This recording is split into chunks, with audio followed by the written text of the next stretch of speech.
Good afternoon. This is a continuation of the presentation I began last year at this conference. Those of you that were in attendance then might remember we looked at the biography of Lee Harvey Oswald, the signs of what Church Committee investigator Senator Richard Schweiker called the Fingerprints of Intelligence that are found all over the place where Oswald is concerned. I talked about Lee's early life, where he was interested in spies and Cold War political intrigue. We discussed some of the associations he had both before, during and after his time in the Marine Corps, at home and overseas. I think we saw clear indications of something murky going on during the time Oswald was stationed at Atsugi Air Base in Japan, and particularly with regard to how and why he later spent time in the Soviet Union. What I'd like to do today is take up the story from when Oswald returned to the United States in June 1962. It is at this point that the path begins to his inextricable date with destiny a year and a half later in Dealey Plaza. Before I continue, I want to again show appreciation for the exhaustive JFK assassination chronology compiled by Ira David Wood III, which was an invaluable resource for this presentation. Similarly, Michael Benson's Who's Who in the JFK assassination proved to be very useful in jogging my memory. I'd also like to state again that for the purposes of maintaining a coherent narrative, I've taken the position that there was only one Oswald. That doesn't mean I think the Harvey and Lee scenario is wrong, just that I'm not going to get into that in detail today, though that might be the natural extension of this work, and I could well go there next. So, June 1962. Robert Oswald has offered his brother lodgings to Lee, and after he and Marina arrived by boat in New Jersey on the 13th, and via New York and Georgia, they head for Fort Worth, Texas, with apparently little fanfare. The FBI don't even meet with him until the 26th of June, and his file is closed in short order, which is strange given he tried to renounce his citizenship in Russia in return for state secrets. That's the official word anyway, but as we'll see, the intelligence agencies of the US government would take a keen interest in Oswald over the next 18 months.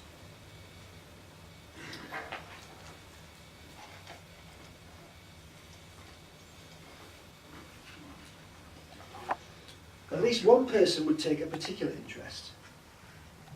George de Mohrenschildt isn't someone you would normally associate with a young Marxist revolutionary. He's in his early 50s, and an aristocratic, anti-communist white Russian geologist with ties to oil billionaires Clint Murchison and H.L. Hunt, to Nazis, the Bay of Pigs, and even the Bouvier family. Intriguingly, de Mohrenschildt will later say that J. Walton Moore of the CIA's Domestic Contact Service had made him aware of Oswald at least 6 months before they would actually meet. In early October, de Mohrenschildt persuades Oswald to move to Dallas, and he abruptly quits his job with the Leslie Welding Company, where he's worked since July.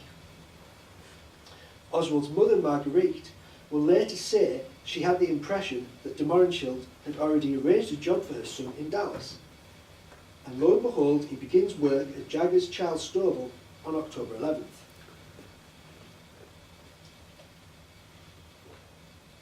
Oswald is hired as a photo print trainee, and the graphic arts firm will be directly involved in producing typeface for the U-2 surveillance photography and maps of Cuba.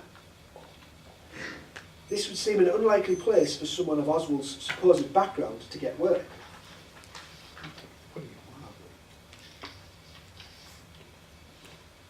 Although the Texas Employment Commission has officially found this job, George de Mohrenschildt's wife and daughter both say de Mohrenschildt organised it.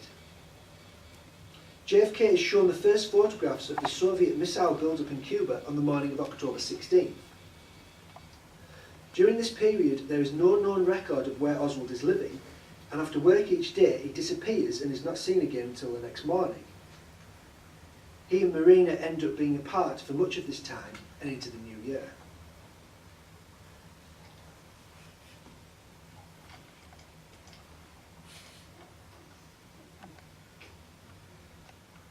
On February 22nd, 1963, the Oswalds are introduced to Ruth Payne at a party organised by George de Mohrenschildt. Payne's husband, Michael, has worked for defence contractor Bell Helicopter in Fort Worth since 1958 under the supervision of former Nazi General Walter Dornberger. The couple also have family connections to the intelligence community. On March the 3rd, Ruth Payne writes her first letter to Marina asking if she can visit, and on the same day, the Oswalds move to 214 West Neely Street in Dallas.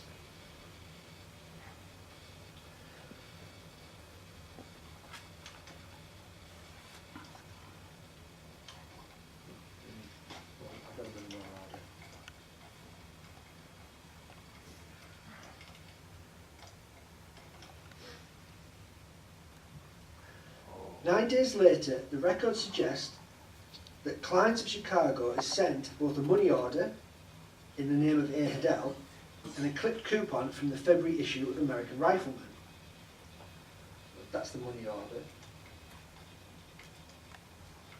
That's the coupon. That's the advert, and the American Carno is that one there. The publication has advertised a cheap World War II era 36-inch long 6.5mm Italian-made Manica Carno carbine. Oswald is still working at Jagged Charles Stovall at this time, and according to the data that clocked employees in and out, he works continuously on March 12 from AM until 12:15 PM. This makes it hard to explain how the postmark can be married up with the money order, given that the mail truck would have picked up his postal order at 10 AM. That would mean it would have arrived at Love Field before noon, making it impossible for him to have purchased the money order or sent it through the mail from the correct postal zone.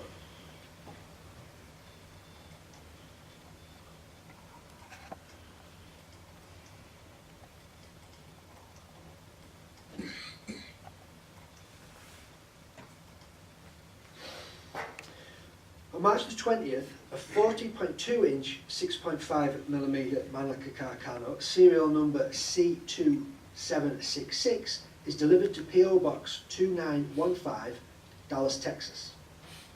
This box has been opened by Oswald the previous fall. This is also supposedly the weapon discovered on the 6th floor of the Texas School Book Depository on November 22nd, despite the fact it won't even be advertised for sale until the following month, and is more than 4 inches longer than the rifle associated with the February advert and coupon.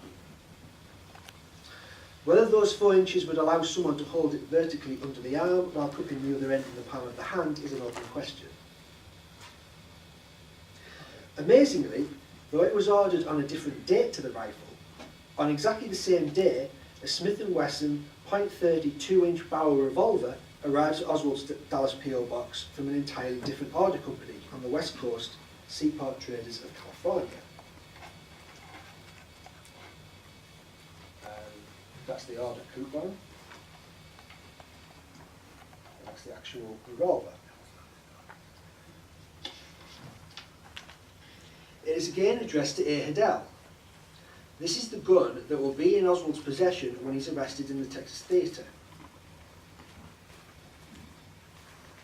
That he would make both these purchases by mail order has always seemed strange, when he could have bought them over the counter and left without a trace. As Michael Benson states, a Texan who mail orders weapons from out of state is akin to an Alaskan sending California for ice cubes. It is argued that the only way it makes any sense at all is to produce a chain of documentary evidence that links Oswald to the weapons allegedly used in both the assassination of President Kennedy and the murder of Officer Tippit.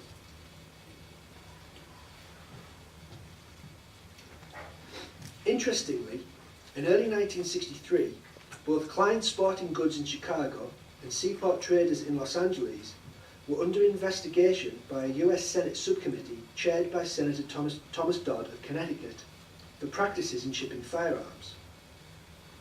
Some researchers have suggested that if Oswald really did order the guns, it could well have been in some kind of role he might have had as a government asset and provocateur, in a sting operation linked to this investigation. The Warren Commission was never able to ascertain when or how Oswald actually came into physical possession of either weapon. There is no record of this delivery ever being collected. Indeed, no person other than Oswald was authorised to receive mail through the box, because we know that he listed no aliases or names of other people who could access it on his application form. John Armstrong is particularly strong on this point. According to postal regulations, a letter or parcel addressed to anyone other than the box holder would be stamped addressee unknown and returned to sender.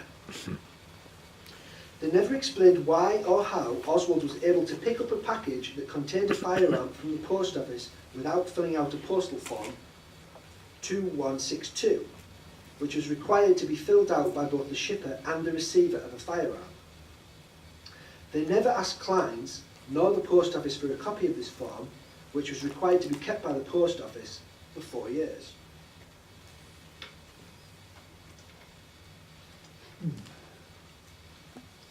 However, the infamous photograph allegedly taken by Marina in the backyard at Neely Street at the end of March does seem to suggest he got hold of them at some point.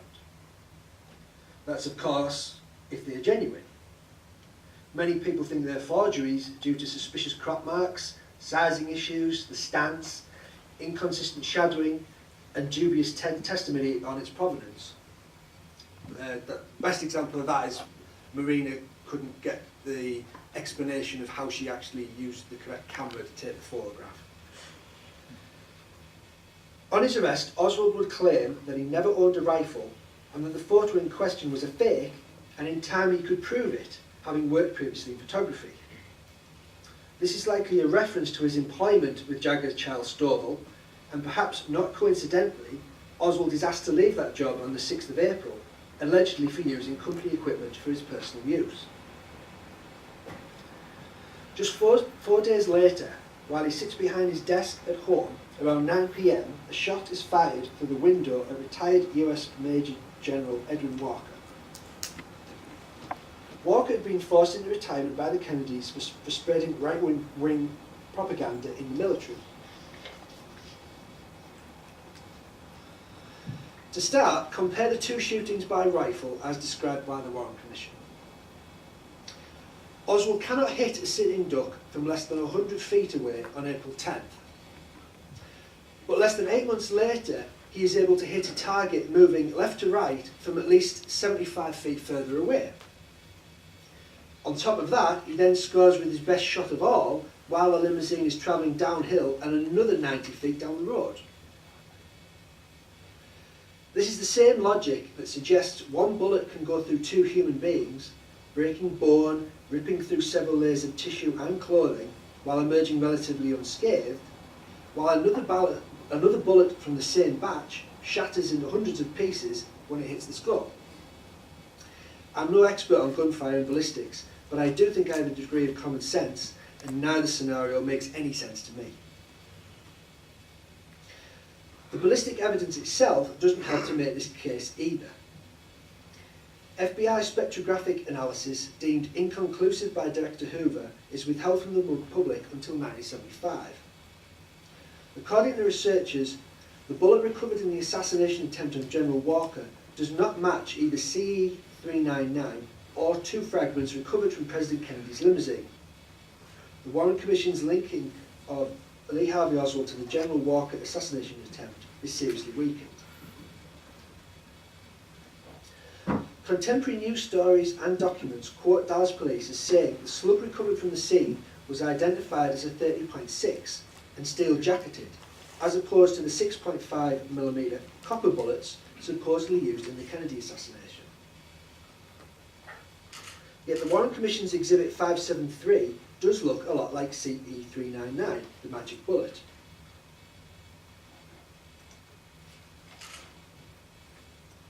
General Walker. And there's the comparison of the bullets. Now, it might be argued that the DPD report was simply mistaken, but much like the way Governor Connolly insisted that the flight of the latter did not occur, General Walker was adamant that the former is not authentic either. Quote, "The bullet before your select committee called the Walker bullet is not the Walker bullet. It is not the bullet that was fired at me and taken out of my house by the Dallas City Police on April 10th, 1963. The bullet you have was not gotten from me or taken out of my house by anyone at any time. The bullet used and pictured is a ridiculous substitute for a bullet completely mutilated, bearing no resemblance to any unfired bullet in shape or form. I saw the hunk of lead picked up by a policeman in my house, and I took it from him and I inspected it carefully. There is no mistake. There has been a substitution for the bullet fired by Oswald and taken from my house." On top of this, it would emerge from the much heralded neutron activation analysis test that supposedly proved all the ammunition could be linked to the Mannlicher Carcano rifle, and therefore Oswald himself, that the lead core of CE-573, the Walker bullet, was substantially different from the lead in both CE-399, the magic bullet, and CE-567, a fragment from the limousine. In particular, analysis found that the concentration of antimony in CE-573 was less than 3% of the antimony concentration in ammunition linked to the assassination. This was not a finding sufficient enough to say with any certainty that the samples came from different types of bullet and weapon, but nonetheless it does serve to discredit claims of proof in general on behalf of the technique.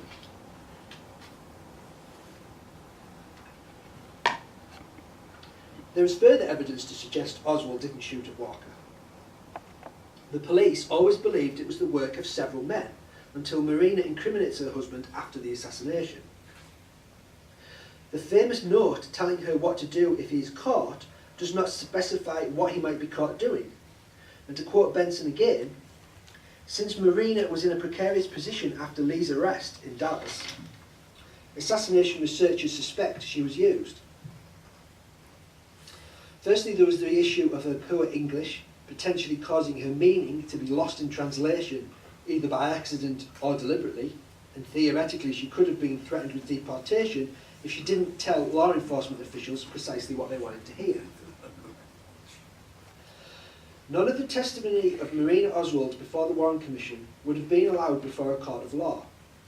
And without that testimony, the case against Oswald for the assassination is weakened considerably. There is further evidence to suggest Oswald didn't shoot at Walker. On Oswald's last day at Jaggers, Walker aide Robert Surrey sees two men prowling around Walker's house, peeking in windows. Surrey says the pair was driving a dark purple or brown Ford with no license plates. Another aide, Max Clounch, sees a Cuban or dark-complected man in a Chevrolet cruise around Walker's home several times on April 8th. On the night of the shooting, Walter Kirk Coleman, a 14-year-old neighbour, tells police he hears the shot and, peeking over a fence, sees some men speeding down the alley in a light green or light blue Ford. Coleman also says he saw another car, a black Chevrolet with white down the side, in a church parking lot adjacent to Walker's house. The car door was open and a man was bending over the back seat as though he was placing something on the floor of the car. Part of the evidence that will lead the Warren Commission to conclude that Oswald was the gunman are three photographs taken of Walker's home found later in Oswald's belongings. Photo experts say that backgrounds of the pictures indicate they were made no later than March 10th, 1 month before the attack on Walker and 2 days before the date of the mail order for the Mannlicher Carcano rifle. So much for the theory this was a spur-of-the-moment act by somebody having lost their job.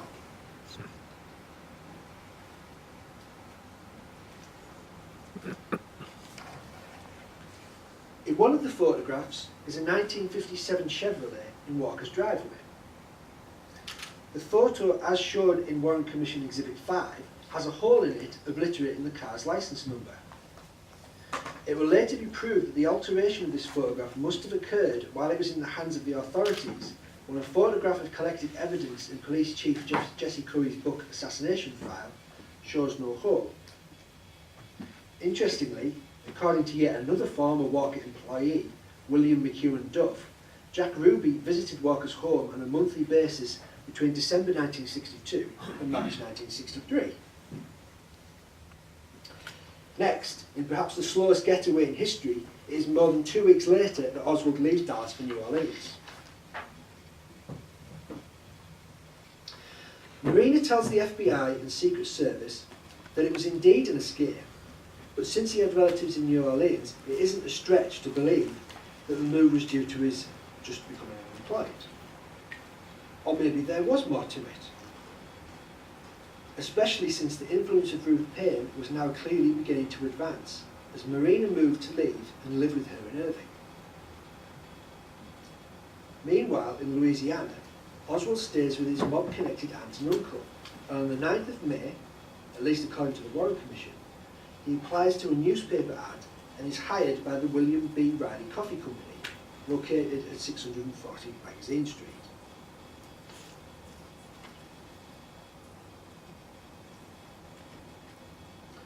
Benson and some other researchers believe there is evidence that points to this not being a real job, but rather a cover for other activities. He spends most of his time in a garage owned by a man called Adrian Alba that looks after FBI and Secret Service vehicles. He is fired for, as one witness says, never doing any work on the 19th of July.